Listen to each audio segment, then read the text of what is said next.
اگر اہل علم کے سامنے، دینداروں کے سامنے اگر سائنسی ترقی کا، سائنسی علوم کا نام لیا جائے تو وہ کانوں کو ہاتھ لگاتے ہیں، وہ توبہ توبہ کرتے ہیں، مذمت کرتے ہیں۔ یہ بات ہی سراسر جھوٹ ہے، یہ بات ہی غلط ہے۔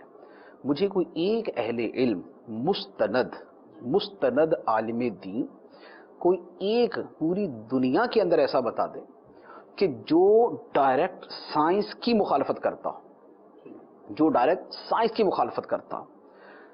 بعض لوگوں کی طرف منسوب کیا جاتا ہے جناب فلاں نے سائنس کی مخالفت کی، یہ منسوب کرنا ہی اصل میں جھوٹ ہوتا ہے۔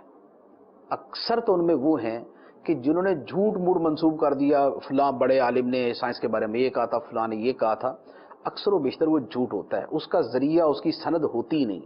اور ہمارے ہاں سند کے پیچھے جاتا ہی کوئی نہیں ہے، بس منسوب کر دینا چاہیے۔ اگر میڈیا پہ کسی نے بول دیا یا کسی مشہور آدمی نے بول دیا تو اس کے بعد آمنا و صدقنا سارے تسلیم کر کے بیٹھے ہوتے ہیں۔ جو ایسا کہے کہ بھائی مسلمانوں نے یا مسلمانوں کے فلاں عالم نے سائنس کے خلاف یہ بات کہی، اس سے سب سے پہلے اس کا ثبوت مانگنا چاہیے کہ جناب آپ ذرا ثبوت دیں گے اس کا کہ اس نے واقعی یہ بات کہی تھی۔ فلاں ملک کے فلاں شیخ الاسلام نے یہ بات کہی، فلاں ملک کے فلاں شخص نے یہ بات کہی، یہاں بیٹھے بٹھائی ہی جھوٹ منسوب کر دیتے ہیں۔ ایک بات۔ دوسری بات یہ، اگر کسی نے کہا ہو تو وہ میکسیمم یہی ہو سکتا ہے نا وہ کہ وہ اس ایک فرد، دو فرد، تین افراد کی ذاتی غلط فہمی، اس سے آپ اسلام پر تو مسلط نہیں کر سکتے۔ دو تین بندوں کی جو رائے ہے، انفرادی رائے ہے، اسے اسلام پر تو نہیں لگا سکتے۔ اگر دو تین افراد کی رائے اسی طرح لگائی جائے تو دنیا میں ہر مذہب میں، ہر ملک میں، ہر جگہ کے اعتبار سے انفرادی رائے رکھنے والے تو بہت سارے ہوتے ہیں۔ دنیا کے اندر وہ لوگ بھی ہیں جو کہتے ہیں کہ دنیا کی ساری فوجیں ختم کر دینی چاہیے تاکہ پیار محبت سے رہیں، فوجیں ہوتی تو لڑتے ہیں، نہیں ہوگی تو نہیں لڑیں گے۔ تو اب اس کا کیا مطلب ہوا کہ اگر کسی نے یہ رائے دے دی تو اس پورے ملک کی طرف منسوب کر دیا جائے کہ یار یہ ملک ہی سارا جو ہے نا وہ فوج کے خلاف؟ ایسا نہیں۔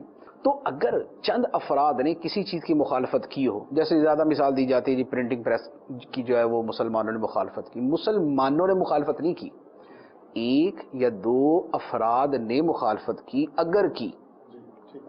اگر انہوں نے کی تھی، اولاً تو ثبوت ہی چاہیے۔ لیکن اگر آپ بالکل ان کے ہاتھ کا لکھا ہوا نسل در نسل بھی لا کے پکڑا دینا کہ جناب دیکھیں فلاں بن فلاں بن فلاں بن فلاں یہ اس سند کے ساتھ چلتا آ رہا ہے اور اس کا یہ فتویٰ ہے اور اس نے یہ مخالفت کی، ہم کہتے بالکل درست، اس نے کی نا، اس کا نام اسلام تو نہیں ہے۔ بہت خوب۔ یہ بھائی صاحب کا نام اسلام تو نہیں ہے، ٹھیک؟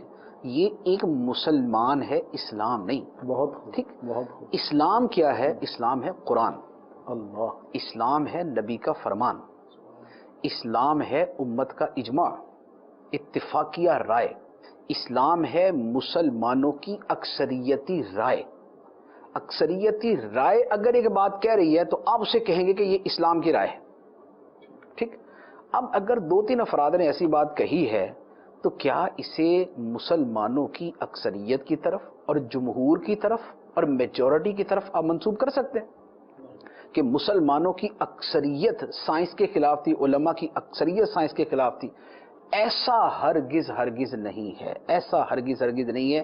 یا آپ لکھ کے رکھ لیں، پوری دنیا کے محققین مل کے ریسرچ کر لیں کہ کیا مسلمانوں کی اجتماعیت نے، مسلمانوں کی اکثریت نے، مسلمانوں کی میجورٹی نے سائنس کی، سائنسی علوم کی، سائنسی ترقی کی کبھی مخالفت کی؟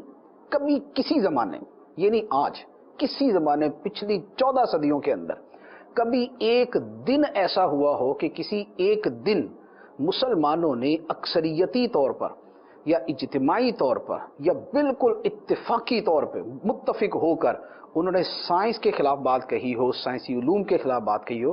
ایسا کبھی نہیں ہوا۔